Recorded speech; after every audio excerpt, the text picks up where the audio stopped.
நீங்கள் ஆண்ட பரம்பரையின் பெருமையை பேசக்கூடியவர்கள். எனக்கு எந்த அரசன் மீதும் மதிப்பு கிடையாது, எவனையும் நான் பெரிய சக்தியாக பார்ப்பது கிடையாது. அந்த மன்னர்கள் காலத்தில் தான் இந்த நாடு குட்டிச்சுவரானது, சமஸ்கிருதமயமானது, இந்துத்துவமயமானது. தமிழ் கோவிலின் கருவறைக்குள்ளே இருந்த தமிழ் தூக்கி வெளியே வீசப்பட்டதெல்லாம் இந்த பாண்டிய மன்னர்கள், சோழ மன்னர்கள், சேர மன்னர்கள், பல்லவ மன்னர்கள் ஆண்ட காலத்தில் தான். வேள்வி நடத்தியவன், யாகம் நடத்தியவன், தமிழ் பெயர்களை மாற்றி வடமொழி பெயர்களை தங்கள் பெயருக்கு பின்னால் சூட்டிக் கொண்டவன். ராஜராஜன் என்பது தமிழ் பெயரா? ராஜேந்திரன் என்பது தமிழ் பெயரா? எல்லாம் வடமொழி பெயர்களை சூட்டிக் கொண்டவர்கள், வடமொழியிலே மயங்கி கிடந்தவர்கள், பார்ப்பனர்களின் வேள்வி யாகங்களில் மயங்கி கிடந்தவர்கள்.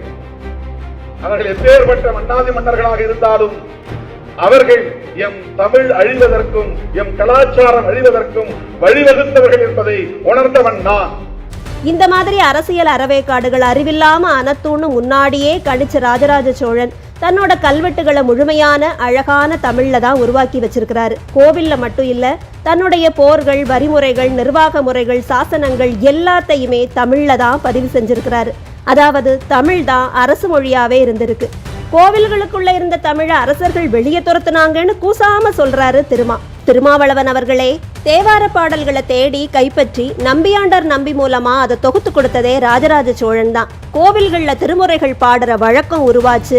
சிவபெருமான் திருமேனிக்கு பக்கத்துல வச்சே தேவாரம் பூசிக்கப்பட்டது. கம்பராமாயணமும் பெரிய புராணமும் சோழர்கள் காலத்துல தான் அரங்கேறிச்சு. இது எல்லாமே ஒழுங்கா தமிழ் படிச்சவங்களுக்கு நல்லா தெரியும். அதனால அது உங்களுக்கு தெரிய வாய்ப்பே கிடையாது. தனக்கு முடித்திருத்தம் செஞ்ச நாவிதர், மோர் கொடுத்த கிழவின்னு ஒவ்வொருத்தர் பேருக்கு முன்னாடியும் ராஜராஜ பட்டம் கொடுத்து கல்வெட்டுல பொறிச்ச ராஜராஜ சோழனுடைய பேரை சொல்ல கூட தகுதியோ அருகதையோ இல்லைன்னு இனி தமிழ் மக்கள் சாட்டையடி கொடுப்பாங்க. தமிழ்நாட்டுல மன்னர்கள் காலத்துல தான் இந்துத்துவ மயமானதுன்னா அதுக்கு முன்னாடி இங்க என்ன மயமா இருந்தது? இந்தியா யாருடைய நாடு?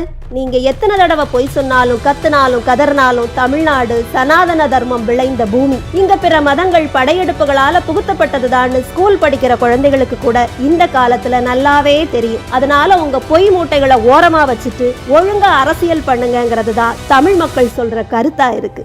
தகடூர் அதியமான் வளைவுங்கிற பேரை மாற்றி பெரியார் வளைவுன்னு வச்சிருக்காங்க. அப்போ அதியமானுங்கிறது என்ன அவமானமான பேரா?